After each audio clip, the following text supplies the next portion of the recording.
Ini menarik disebut ada satu kertas. Ini adalah tulisan dari Surya Mentara. Ada kan Surya Mentara? Betul ya. Jadi tasawuf besar Jawa itu salah satunya adalah Surya Mentara. Jadi ada misalnya buku tasawuf Jawa, salah satu muncul Surya Mentara. Nah, apa yang ditulis oleh Surya Mentara ini tentang Ki Hajar. Akan saya coba terjemahkan. Kaunaning paman ajar, kancaku sekolah tinggal sak kelas. Untuk kemudian satu kelas. Aku kalian dan paman ajar isi sekolah. Aku teringat ketika paman ajar masih sekolah. Dia menggambarkan seperti apa terhadap paman ajar. Dia menggambarkan satu. Ketika berangkat bareng musuh Nabi Kirim Kanjeng Sultan Agung, Kanjeng Sunan Kalijaga. Musuh itu dolanan, kumpulan dia itu bisa Nabi Khidir Sultan Agung, Sunan Kalijogo. Sunan Kalijogo itu leluhur tergantungnya dari jalur ibu, dari jalur bapak itu keturunan orang Ishak. Masih satu darah dengan yang di sini. Itu biasa lewat kontrolnya itu kan gitu. Nah, lutan apa lutan? Sujudan dulu. Biasanya kamu ini loh. Sujudan itu kalau baca Narada dan Siddhartha Kapilawasti, sopan masih menantang. Jeng sok lucu, lucu susukan. Rami, orang Rami. Aku bisa Rami ya, kan lucu ya, itu suci. Sekarang lucu. Jeng lucu kalau kita goreng atau pelaku.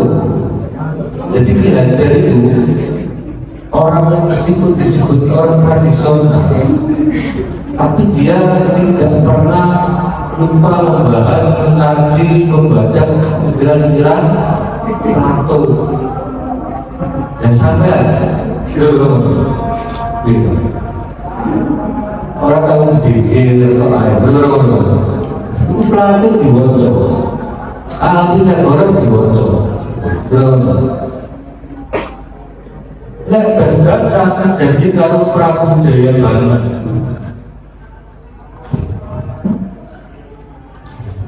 Nah, mula-mula dari musuh lawas di Bentoro Konghucu. Berarti orang-orang yang membawa banyak agama. Jadi kan musuhnya Aristoteles taruh kematuan tanah. Jadi sosok Ki Hajar yang dianggap orang tradisional ternyata dia menguasai filsafat. Orang yang dianggap sebagai orang kejawen ternyata dia dekat dengan Nabi Khidir. Kesalahan kita itu adalah ketika kita menuduh orang kejawen, dia tidak tahu kita apa kejawen itu. Misalkan Buya Hamka itu duduk Ki Hajar itu, Ki Hajar itu orang-orang Abangan, Jawa. Saya penasaran kejawen apa kejawen? Dan saya ngomong untuk menangani Pak coba kali. Kejawen itu agama dari mana? Agama Jawa. Sejak kapan dulu? Jangan ada yang kejawen. Dalam lengkap agama Jawa ini tidak ada yang namanya agama Jawa itu awalan kesamaan, kemaduraan, kejawaran, kembangkan, Ada istilah. Ya, orang yang dalam Jawa ditanya, coba jelaskan konsep alam. Jawaban kepada jawaban. Alam ini diciptakan melalui nur cahyo. Nur bahasa Arab itu. Tidak orang bahasa Jawa. Nur, bahasa cahyo berarti nur alam nur. Itu kan nur Muhammad konsep tasawuf. Berarti kan ngomong ke Jawa itu berarti ngomong kasar. Gitu. Coba imajinasikan abad 19. Imajinasikan saat itu sangat dahsyat. Abad 19 itu penetrasi kaum bahaus sangat kuat. Saudara, abad 19 itu penetrasi kaum baharu sangat kuat. Siapa saja kaum baharu itu? Tapi itu pernah siapa saat itu abad 19? Ada Abdul, terus itu ada Gurule, Abdul, kita Maluddin dan kayaknya Gurule juga kan, Mesir saya itu kaum baharu dan kemudian diikuti oleh murid-murid dari Indonesia, ya. Kemudian itu ajaran-ajaran tasawuf itu sebagai khurafat, sebagai bid'ah.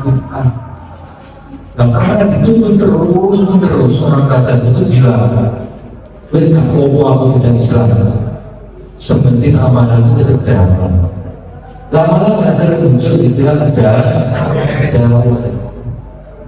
Padahal kejauhan itu ajarannya kasar. Nah, ini ada ketakutan sejarah. Teman-teman yang pernah disebut orang Jawa, kejauhannya apa? Kita diskusikan. Oke, keajaran yang demikian itu kemudian menjadikan nilai-nilai sofistik dalam dirinya hilang. Orang tidak lagi mengenal Giyai sebagai tasawuf. Orang lupa mengkaji buku yang diajar. Mereka juga tidak tahu mengkaji orang pendidikan. Makanya ketemu pendidikan itu mengkaji Giyai. Karena itu di bukunya diajar bersatu dan kata-kata Nur Muhammad. Karena kau perlu paham, tidak paham sama orang pendidikan. Maka di sana tidak bisa menemukan diajar itu orang rasa. Dan buku itu tahunnya bisa dicetak. Itu tahun. Puluhan tahun. Dicetak secara formal 1952. Jadi bulan tahun. Tapi belum terbaca dan baik. Oke, kita mulai dari awal. Ini dari sana. Setelah sama tahu siapa dia. Kita mulai dari desain dan soal yang selanjutnya dan intinya. Karena dia bisa ajarkan ke teman-teman apa sih what is problem, apa sih masalah itu sama yang bisa minum. Oke, desain. Sampai saat ini studi diajar Dewa hanya berputar pada objek pendidikan. Iya, betul. Tapi saya bilang, ngomong pendidikan kok produk jadi. Ngomong sepeda motor produk dan tidak pernah begitu. Kenapa kok ada sepeda motor? Kenapa ada sepeda motor? Gimana cara menciptakannya? Kenapa begitu? Ya, sama-sama itu. Iki hanya orang tasawuf ini memikir ini. Pendidikan harus memikir ini. Nah, among ini. Orang rokok dan ngarang itu produk jadi. Produk sebes jahat. Pernah nggak berpikir kenapa orang harus merokok? Kenapa rokok dibikin begini? Pernah? Ini yang hilang dan tidak dipikirkan oleh orang itu. Buku itu produk jahat, kitab produk jahat. Kita mengatakan bahwa itu karya Yesal. Pernah nggak berpikir kenapa Yesal begitu ini? Kenapa Leandro itu menulis sedemikian rupa tentang muka? Ini yang bilang di orang-orang yang kita bicara tentang dia. Maka yang terjadi adalah mereka sekedar menyalin kembali hasil tulis dahulu lama. Kalau bahasa kasar itu pastel, plagiat dengan bahasa sendiri.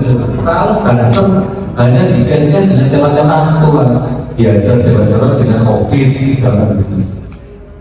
Diajar teman-teman dengan konsep merdeka, atau begitu kan? Itu begitu. Dan akhirnya berdana. Itulah yang disebut dasar. Dasarnya yang pertama sesuatu yang abjad ketika mendarah pemikiran belajar dahulu. Apa itu? Waktu sebagai basis terdasar di dalam memformulasikan pendidikan. Basis dasar untuk memformulasikan, menciptakan diri yang hilang. Misalnya contoh sampai kopiah, itu apa sih kopiah? Formulasinya apa? Kenapa bukan kopiah? Kenapa harus berdiri? Berdirikan. Padahal perintahnya hanya menuntut sekarang jadi bapak. Sebelum mana kalau cadaran, kok mau tidak cadaran? Apa? Kok baru hidayah? Ini problemnya soalnya di sini.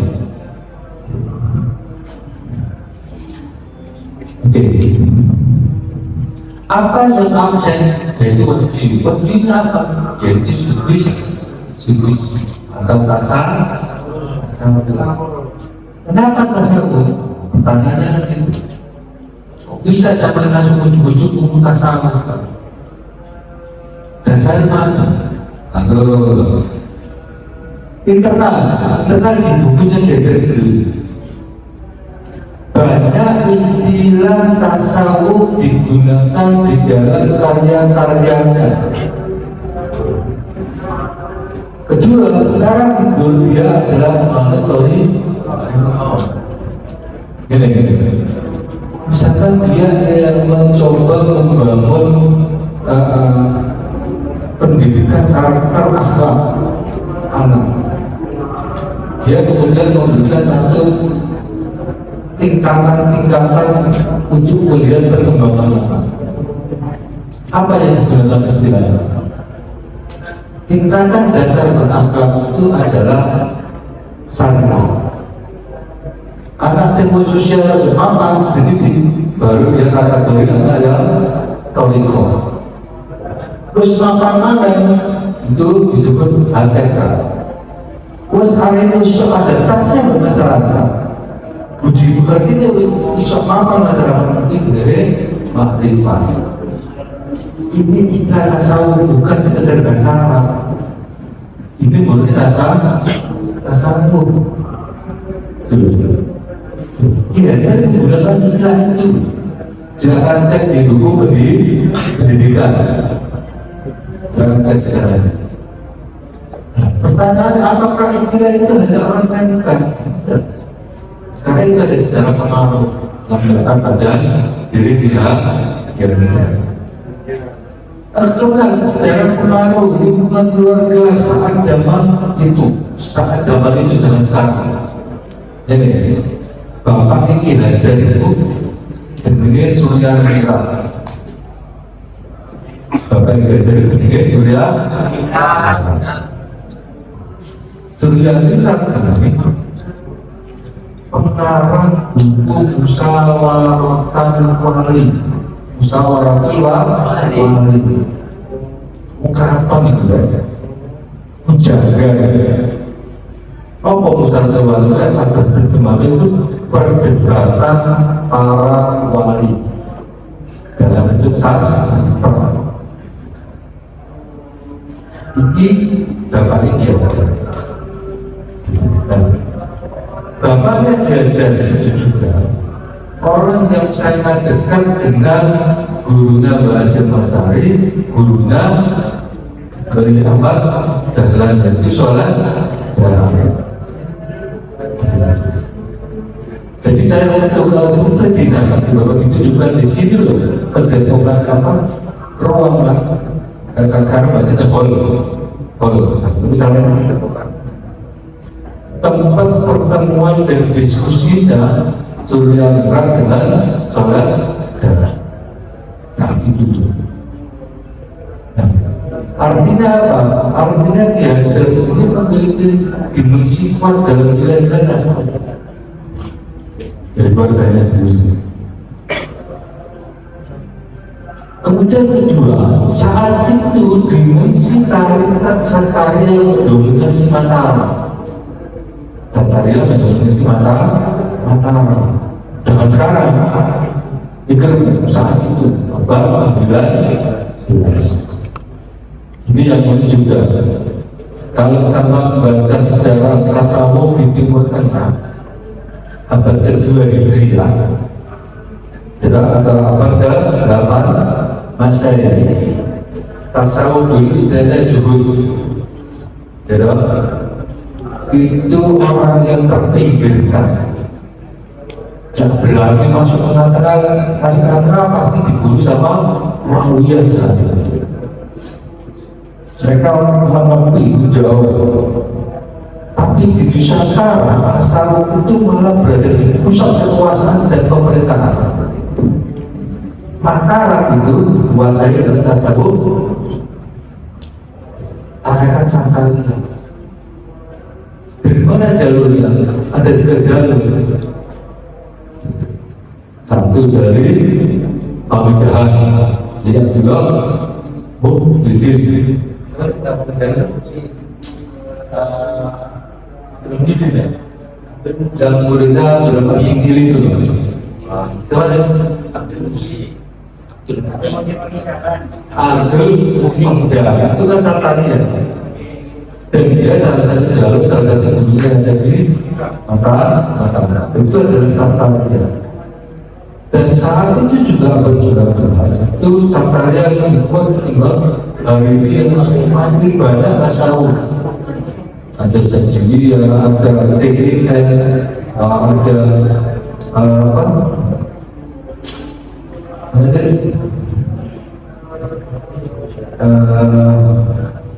Jombang itu yang kemarin kasus itu dari kata itu sudah ada itu makin banyak dulu yang banyak adalah Santaria.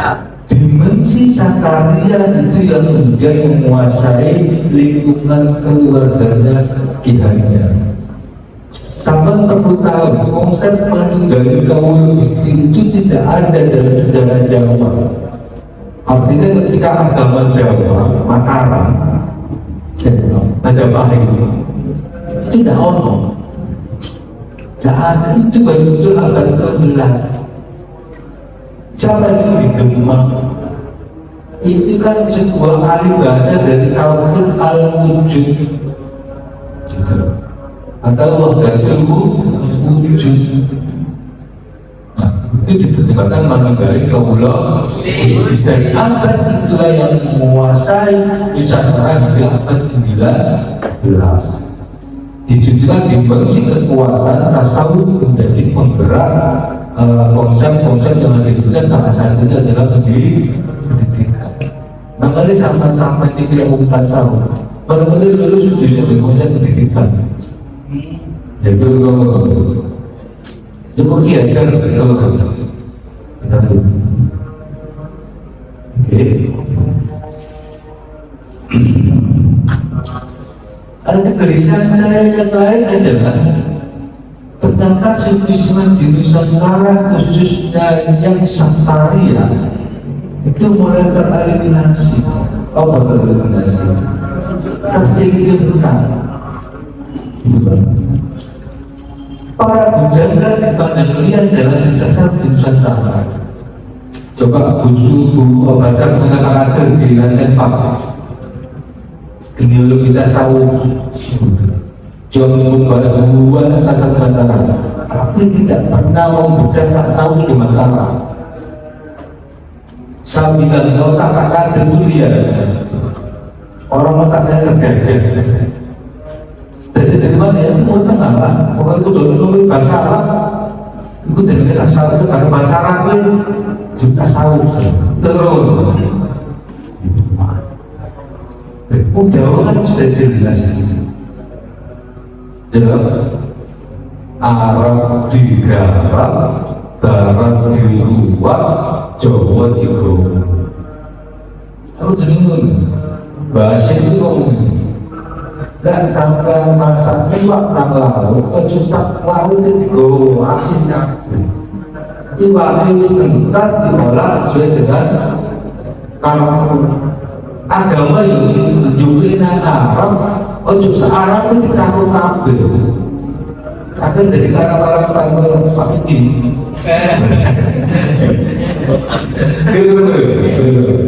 Itu pembimbing dari kita juga jauh-jauh gitu. Ini yang gila. Akhirnya orang menganggap pujangan itu bukan tasawuf. Padahal kata Bunensi Florida, Bunensi Sopo.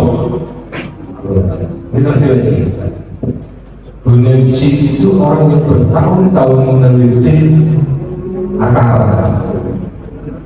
Wong Amerika boleh sampai sebelum coloko sampai sebahasa kamu sampai sebahasa kamu itu ngomongin para bujang di santri mereka ini ngantri mondok gitu. Contoh kalau kira-kira itu maksudnya di pondok Alasan siapa dulunya? Jadi Abdul Rahman Prabowo Cinta Management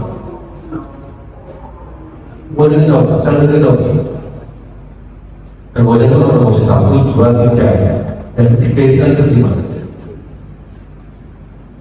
yang menulis surat tidak jadi dia saat cerita desa besar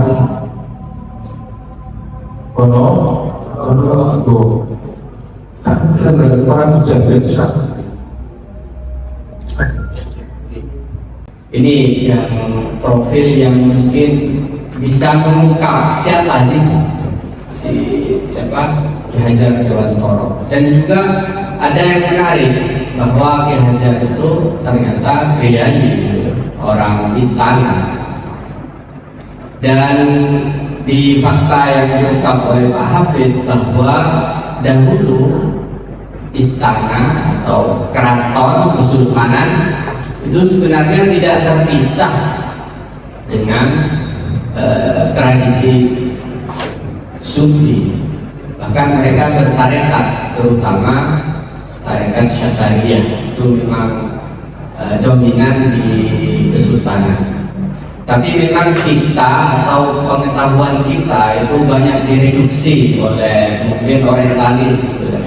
Sehingga tadi satu tokoh yang disebut Bunensi itu sebenarnya yang mengungkap fakta baru ya, bahwa asumsi Islam Jawa itu Islam sinkretis itu hanya 18% dari naskah-naskah yang ada di keraton. Berarti 82 tasawuf ya sebenarnya tasawuf gitu. Tapi yang ini nggak diungkap gitu, oleh orientalis yang digemari para akademisi. Nah, Ki Hajar Dewantoro itu juga kemudian menguatkan ini. Profil beliau yang sudah diungkap oleh Pak Hafid itu menguatkan bahwa istana nggak pernah bersitegang dengan yang namanya tasawuf. Istana bukan tempat sinkretisme gitu. Enggak, mereka Islam beneran gitu. Islam beneran. Dan ya ini mungkin membuka satu pintu bagi kita tentang hal-hal baru terkait kajian-kajian terkini berkaitan dengan Ki Hajar Dewantoro. Kemudian ingin lebih jauh Pak tentang formulasi pendidikan yang ditawarkan oleh Ki Hajar. Langsung dapat ya? Inilah coba bentar, saya setting satu aja. Peran Javanologi dan Java Institute dalam produksi nalar pengetahuan dan Islam Jawa. Fish berhadapan dengan Jawa aja. Jadi orang ngomong ke Jawa itu nggak netral, bukan ala-ala. Pedok dalam salah satu bukunya menulis vulgar. Para pujangga memeriahkan kembali, memenangkan kembali pertarungan dengan Islam. Renaissance yang itu, kebangkitan kembali Jawa. Saya bilang, kok bisa semua dengan Islam? Kok semua gitu? Itu hanya orang-orang Javanologi yang bikin bahasa apa? Mungkin orientalisme, Indonesianis, orang-orang bule yang menulis tentang Indonesia. Saya tidak percaya dengan mereka. Jadi dia memproduksi itu kan sedemikian rupa menjadi permusuhan antara Islam khususnya tasawuf dan Jawa. Karena orang Jawa, maka Anda akan menemukan kekuatan agama Hindu dan Buddha. Sudah dekonstruksi habis untuk kebudayaan dan Hindu itu. Sempat kemarin saya ngomong sama itu, kalau Anda ada mana-mana, paling mana-mana. Kalau Anda setelah Singosari itu ada Dedes, balik ada patung-patung. Itu kan Hindu. Tidak. Coba patung-patung ini kira-kira nanti 200 tahun lagi sama sudah ada semua. Para orang tadi tak menyebut Malang adalah kota Hindu kan gitu. Apa tindakan Dedes? Patung-patung itu kan betul. Setuju. Ya kan begitulah gambaran orang-orang ya. Problem itu bisa ya. Karena di Mataram hari itu juga ada banyak patung-patung nuansa Hindu. Gitu. Kemudian nanti langsung bilang ini jelas ada Hindu Buddha problem. Oke, jadi kalau bicara tentang Mataram, tentang lingkungan gereja itu sudah adalah tasawuf. Kita langsung pada sompas, lalu pasti. Jadi kita diskusi di lain waktu lagi yang pasti beliau adalah melakukan Satarya dan darah yang mengalir ke beliau itu bukan kaleng-kaleng seperti dari sampai atau pernah. Dia dari jalur bapak ke dalam Maulana aset dari jalur itu adalah Sunan Kalijaga. Kira mau ngerti kasar itu loh. Ini tak mungkin jajan itu membulat kita tak mungkin karena terjaga semuanya terbuat dalam bahasa kasar atau kita ini yang kita tunggu istiqam. Jadi langsung kita ngomong ke pendidikan. Jadi dulu karena ini pandemi dulu jadi kita ngomong ke pendidikan ini cara berpikirnya orang akan melihat gampang tapi rumit sebenarnya. Cipta rasa karsa sama muncul sebenarnya, tapi ternyata ini jaringan yang rumit. Orang menyebut cipta itu hanya sekedar intelektualisme semata. Jadi kalau ngomong cipta dengan istilah intelektual itu selalu bis dengan barat. Saya jadi riset saya menunjukkan ketika dia menggunakan intelektual itu selalu bis dengan barat. Dia menyebut ini barat intelektual. Kenapa?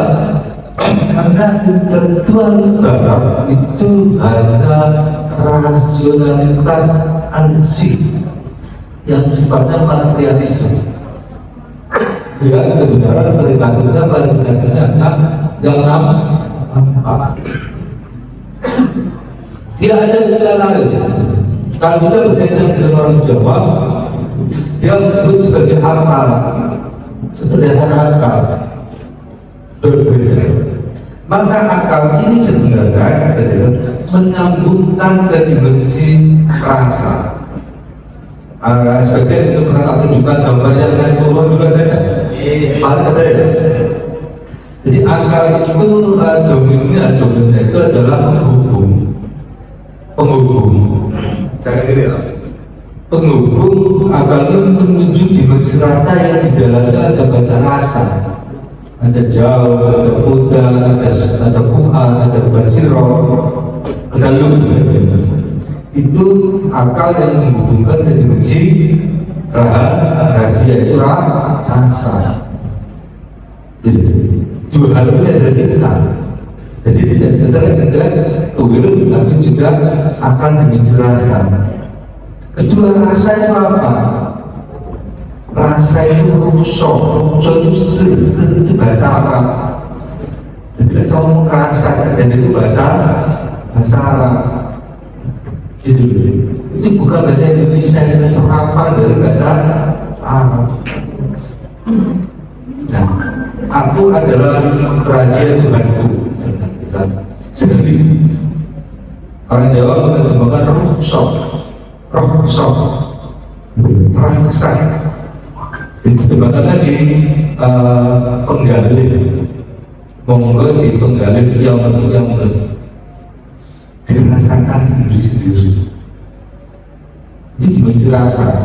Nah, rasa ini menjadi bagian penting yang tidak terpisahkan dari akal dimensi cinta. Kalau sudah seperti itu rasa itu, maka kemudian dimensi aktualitasnya yaitu rasa.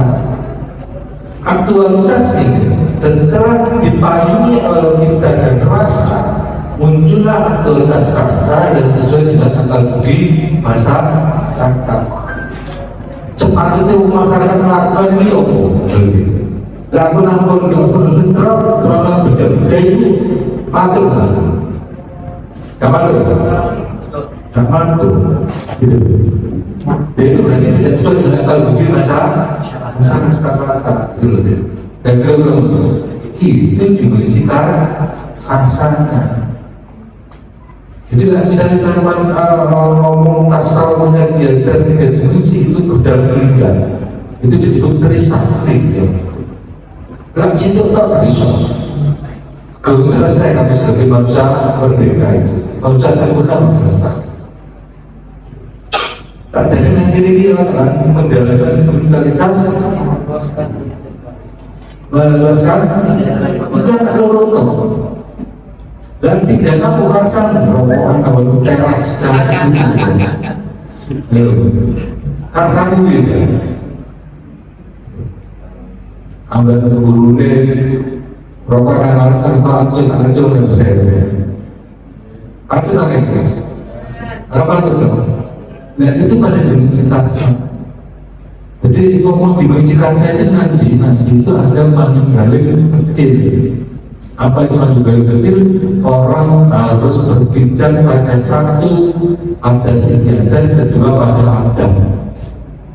Dan adat istiadat dan adat yang menyatu dalam diri. Kalau saya bilang bahasa ucapkan struktur pemahaman, langkah dulu juga. Maka ke depan kita bisa menjadikan kegiatan pengetahuan baru. Itu manunggaling kecil. Sampai sudah tidak tampil dengan adat istiadat, maka kamu tidak akan bisa menemukan pengetahuan yang ada itu. Adat juga tidak perlu. Jadi 3 formula ini bahwa tidak Ki Hajar itu sudah mempraktikkan atau membuat sebuah wadah untuk mengaplikasikan 3 formula ini. Sebenarnya belum selesai, tapi tidak apa-apa. Ini kan dalam diri Anda tiga ada istiadat berkondisi. Pertanyaannya adalah apakah dari yang ngomong begini sudah diterapkan?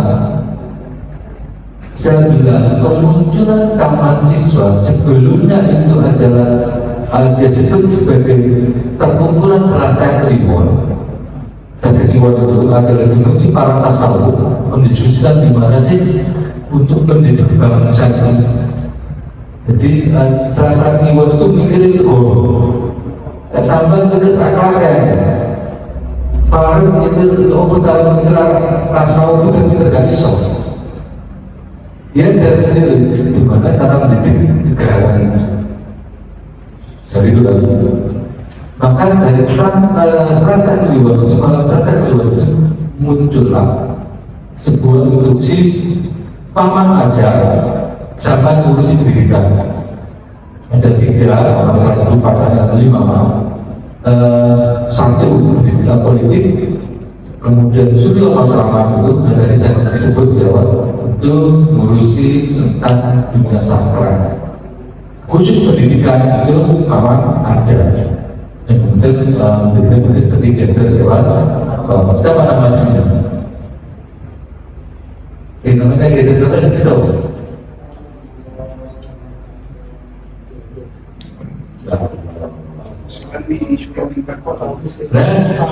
soal ini nama aslinya itu siapapun dia berubah namanya menjadi Ganjar Dewa Ki Hajar Dewa itu sosok Dewa. Jadi yang mengajarkan itu adalah Dewa. Kalau jadi sosok Dewa. Sosok Dewa itu siapa? Sosok Dewa itu yang menjembatani antara dunia sakral, dunia Tuhan dengan dunia manusia. Jadi kalau dari situ muncullah kemudian taman siswa. Itu kenapa kok nggak dibahas saja? Di Rembang itu muncul namanya pondok Radhatul Toli. Dia nggak mau pupuk taman siswa. Supaya apa? Ini identitas kita, bukan harus ke arah-arahan. Gitu. Dia pun nggak usah. Saya bilang ya, kalau sampai ke kamar takwa lama cara namun Kirana adalah cucunya. Dia itu punya karya tafsirnya asing coba. Tafsirnya asing bahasa Arab itu. Nah, jika orang juga masih betul bahasa Arab, kan dia tidak begitu gegabah. Cukup dengan istilah taman siswa. Itulah aplikatifnya penerapan dari wujud dan sosok tasawuf ke dalam dunia pendidikan. Ada kebetulan untuk yang keluaran keluaran. Kata kunci terakhir, kalau misalkan hari ini saya sebut sebentar. Lihat ngomong pendidikan diajar itu ini pendidikan tasawuf. Makanya saya malah dulu video lawas dan jajar sampai santri-santrinya YouTube itu pas banget. Kamu sekolah tuh terus berangkat itu taman siswa itu. Sekarang tidak ada yang itu akar dari hubungan guru dan murid. Di tasawuf kan begitu ya, gitu. Dan kemudian ini lebih banyak diterapkan di pesantren.